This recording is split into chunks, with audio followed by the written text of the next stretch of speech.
Assalamualaikum warahmatullahi wabarakatuh. Selamat pagi, selamat siang. Semoga semangat kita tetap semangat pagi. Apa kabar anak-anak? Mudah-mudahan kalian semua dalam keadaan sehat walafiat. Pada pertemuan kali ini, kita masih membahas reaksi redoks dan elektrokimia. Pada pertemuan ini, kita lanjutkan membahas mengenai sel elektrolisis.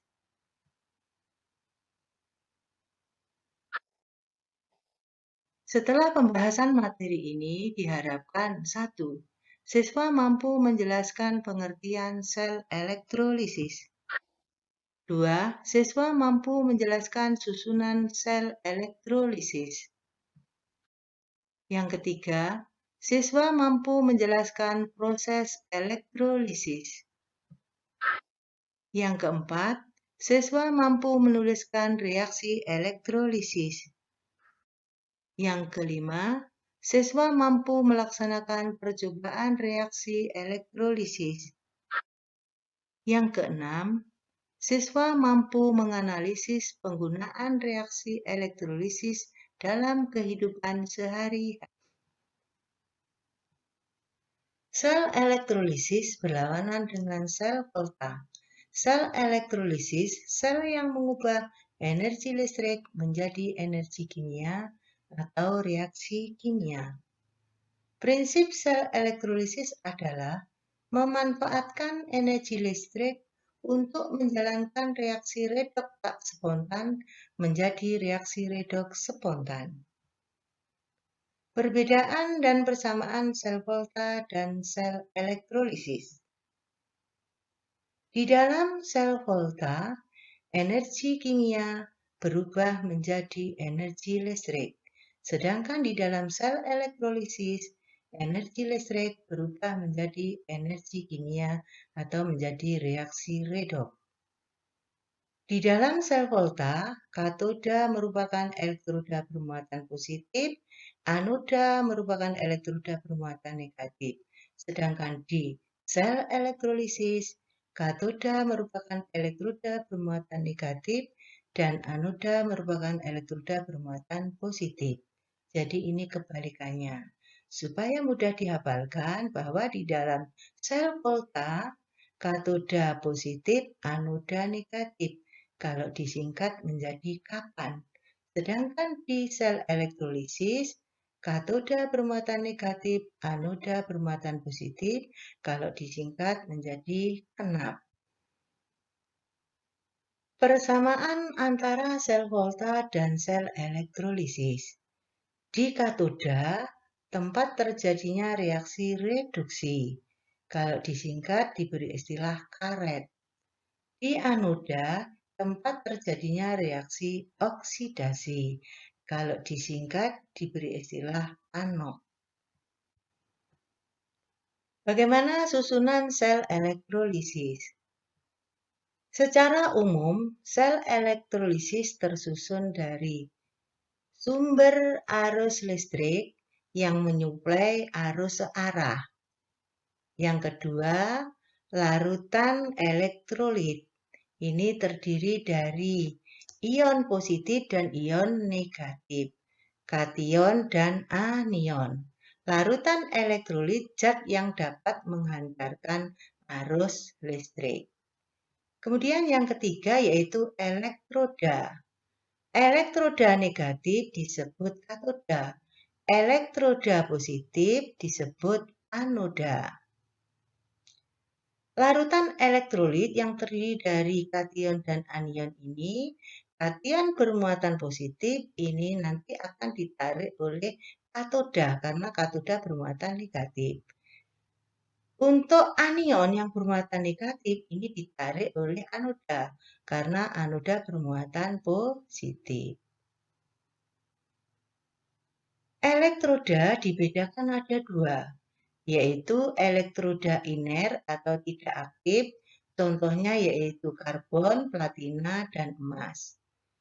Elektroda iner atau tidak aktif adalah suatu elektroda yang tidak ikut bereaksi, melainkan hanya menyediakan permukaan sebagai tempat berlangsungnya reaksi. Sedangkan elektroda non-iner atau elektroda aktif, yaitu elektroda yang ikut bereaksi.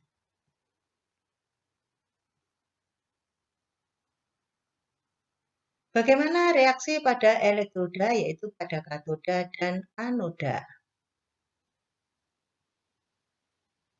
Reaksi pada katoda tadi sudah disingkat bahwa kalau di katoda adalah merupakan reaksi reduksi yang disingkat dengan karet. Yang direduksi apa? Yang direduksi adalah kation. Kation direduksi akan berubah menjadi apa? Nah, ini kita harus melihat kation itu dalam lelehan atau dalam larutan. Sekarang reaksi pada anoda. Disingkat dengan anok, berarti pada anoda terjadi reaksi oksidasi. Nah, yang dioksidasi apa? Anion. Anion dioksidasi menjadi apa? Nah, itu tergantung nanti menggunakan elektrodanya iner atau elektrodanya non-iner.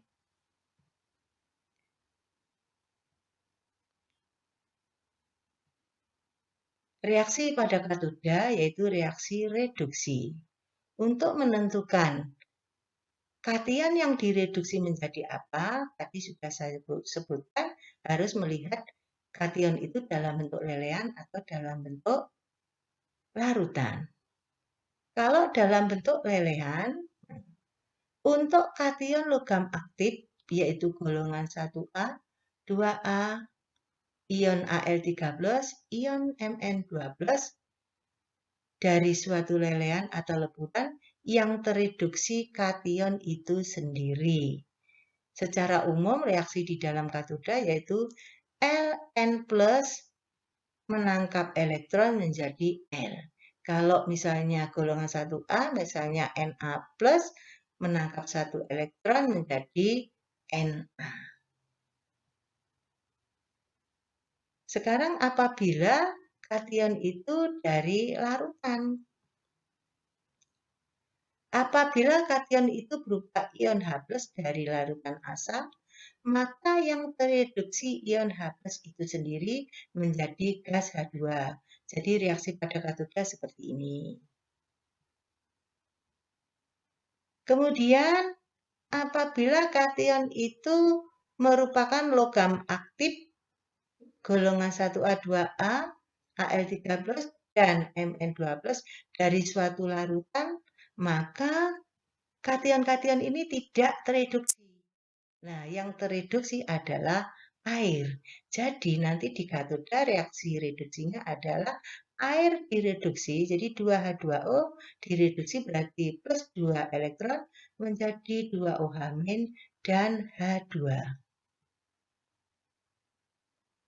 Sekarang untuk kation selain logam aktif, selain golongan 1A, 2A, Al13 dan Mn12, nanti yang tereduksi kation itu sendiri.